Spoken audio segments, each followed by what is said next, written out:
Even you, can you do it? Baka patay ka ng tao na barilin mo na walang rason na inosente.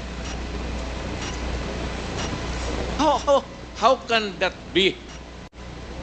Give me a common sense reason kung bakit ganon.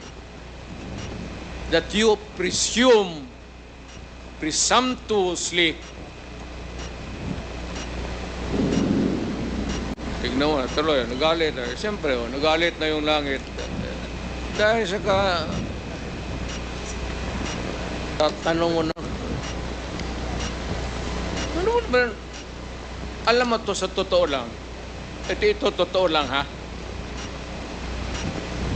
Marami akong pinatay na pulis sa Davao na kriminal. Magtanong kayo sa Davao,